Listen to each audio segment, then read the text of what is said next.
Hello dear students, आज हम लोग गैसीय स्टेट यूनिट स्टार्ट कर रहे हैं।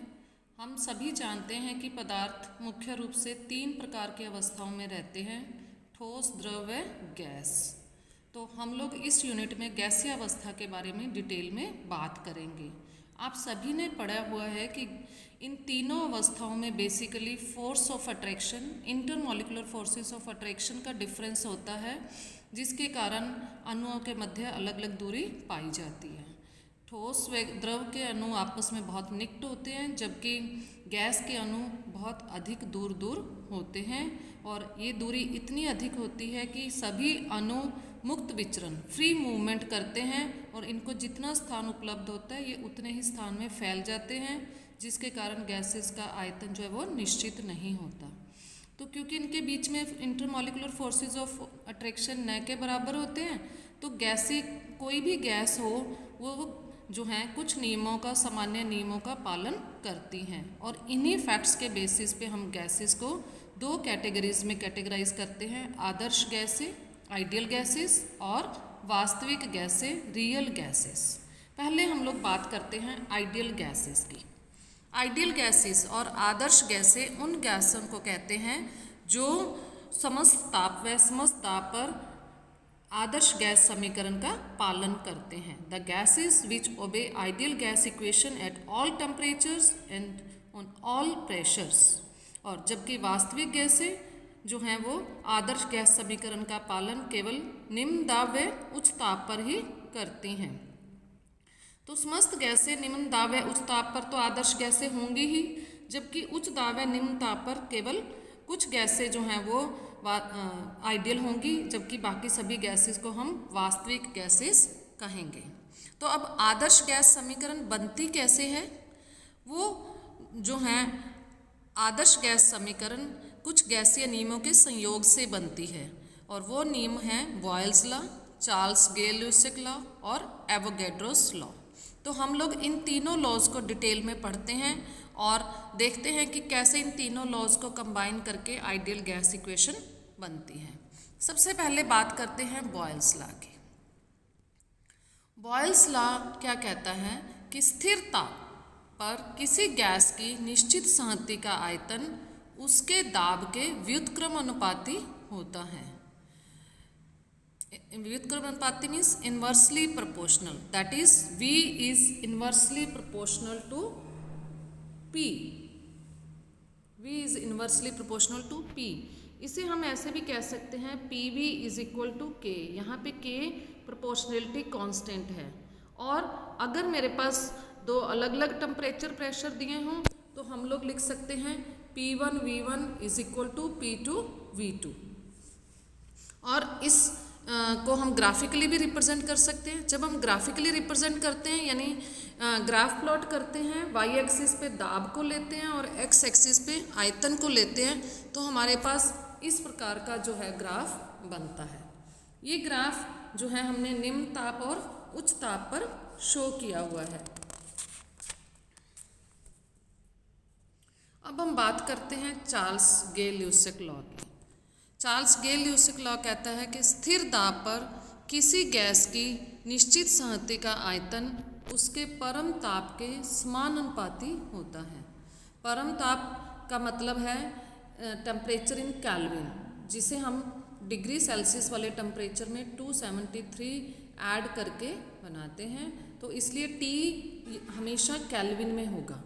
तो इसे हम मैथमेटिकली लिख सकते हैं V is directly proportional to T और V by T is equal to K। K again proportionality constant है। यदि मेरे पास दो अलग अलग टेम्परेचर T1 T2 हों और उन पे ताप रिस्पेक्टिवली V1 व V2 हों, तो हम लिखेंगे T1 V1 by T1 is equal to V2 by T2। और यदि हम लोग ताप व आयतन के मध्य ग्राफ बनाएं, वक्र खींचे, तो हमारे पास यहाँ हमें क्लियर नज़र आ रहा है कि ये जो है y is equal to mx type होगा, मीन्स सीधी रेखा प्राप्त होगी। तो जो है मेरे पास इस तरह का ग्राफ जो है वो हमारे पास आएगा। यहाँ पे कर्व का स्लोप जो है वो हमें del V by del T बताएगा एट कांस्टेंट प्रेशर और उसकी वैल्यू होगी V0 बाई 273.15 केल्विन। अब अगर हम लोग बॉयल्स लॉ और चार्ल्स लॉ को कंबाइन कर दें तो हमारे पास बन जाती है कंबाइंड गैस इक्वेशन। हमने बॉयल्स लॉ भी पढ़ा, V is inversely proportional to P, V is proportional to 1/P। कब? जब ताप स्थिर होगा। और चार्ल्स लॉ कहता है V is proportional to T, कब? जब प्रेशर स्थिर होगा। तो अगर हम लोग इन दोनों को कंबाइन कर दें, मीन्स जब T व P दोनों में से कोई भी स्थिर ना हो, तो दोनों को कंबाइन करके मेरे पास बन जाएगा V is proportional to T, V is proportional to T/P। और अगेन हम प्रोपोर्शनैलिटी कांस्टेंट हटा के यूज़ करते हैं दिस जो है K, proportionality constant K use करते हैं। तो मेरे पास इक्वेशन बन जाती है V is equal to KT/P, और you can write PV is equal to KT। और जो है अगर हम लोग दो अलग अलग टेम्परेचर प्रेशर वॉल्यूम्स की बात करें तो इक्वेशन बन जाती है P1 V1/T1 is equal to P2 V2/T2। और इस इक्वेशन नंबर 3 को हम कहते हैं कंबाइंड गैस इक्वेशन। ध्यान देना है, अभी एक आइडियल गैस इक्वेशन नहीं बनी, अभी हमने इसको क्या नाम दिया है? कंबाइंड गैस इक्वेशन, संयुक्त गैस समीकरण। जो है आइडियल गैस इक्वेशन की अभी हम बात करते हैं, क्योंकि उसमें अभी आपने ऊपर देखा था हमने 3 नियमों की बात करनी है। कौन कौन से? Boyle's law, Charles law and Avogadro's law. अभी मैंने बॉयल्स लॉ और चार्ल्स लॉ को कंबाइन किया है, तो अभी हम लोग इसमें एवोगैड्रो नियम को और ऐड करते हैं। एवोगैड्रो नियम क्या कहता है? एवोगैड्रो नियम कहता है कि जो है ताप व दाब की समान परिस्थितियों में समस्त गैसों के समान आयतन में उपस्थित अणुओं की संख्या सदैव समान होती है। मीन्स किसी गैस के 1 मोल में विद्यमान अणुओं की संख्या को हम क्या कहते हैं? Avogadro number. और जो है जब भी ताप व दाब की समान परिस्थितियाँ होंगी तो समस्त गैसों के समस्त आयतन में अणुओं की संख्या भी सदैव समान होगी। तो जब ताप, दाब, आयतन एक समान होंगे तो अणुओं की संख्या ऑटोमेटिकली एक ही होगी। और इसे हम ऐसे भी कह सकते हैं कि यदि विभिन्न गैसों के नमूनों में अणुओं की संख्या बराबर है, यहाँ सिर्फ अणुओं की संख्या पे आपने ध्यान देना है, उनकी अणुओं की आकृति, आकार कुछ भी हो, इस बात में हमें कोई इंटरेस्ट नहीं है। तो समान ताप व दाब पर वो समान आयतन ही घेरेंगे। तो और इसे हम इस भाषा में भी बोल सकते हैं कि किसी गैस के 1 मोल का आयतन उतना ही होगा जितना ताप व दाब की समान परिस्थितियों में किसी भी अन्य गैस के 1 मोल का आयतन होगा। तो 1 मोल मतलब हमने अणुओं की संख्या बराबर ली हुई है, क्योंकि हम जानते हैं कि 1 मोल में सदैव कितने अणु होते हैं? 6.023 × 10⁻23। तो अणुओं की संख्या जो है अगेन समान होगी।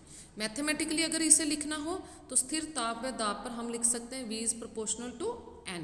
यहाँ पे N जो है स्मॉल n गैस के मोलों की संख्या को रिप्रेजेंट कर रहा है। तो अब हम लोग जो है जो ऊपर हमने बॉयल्स लॉ, चार्ल्स लॉ को कंबाइन करके संयुक्त गैस समीकरण मिलाई थी, अगर हम उसमें एवोगैड्रो नियम को भी ऐड कर दें तो मेरे पास जो है ये आ जाएगा V is proportional to NT/P।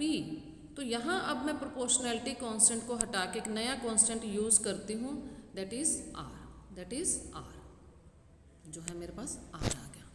तो जो है और इसे हम लोग लिख सकते हैं PV is equal to nRT, और अगर n की वैल्यू 1 हो, नंबर ऑफ मोल्स 1 हो, तो PV is equal to RT। तो ये आपके वेल फैमिलियर, आप सभी इस इक्वेशन से बहुत अच्छी तरह से फैमिलियर हैं। तो ये हमारे पास हमें पता है कि इक्वेशन नंबर 5 को हम कहते हैं आदर्श गैस समीकरण, आइडियल गैस इक्वेशन, जिसे जो गैसेस सभी समस्त ताप व दाब पर अगर इस इक्वेशन का पालन करती हैं तो वो सभी गैसेस आदर्श गैस कहलाती हैं।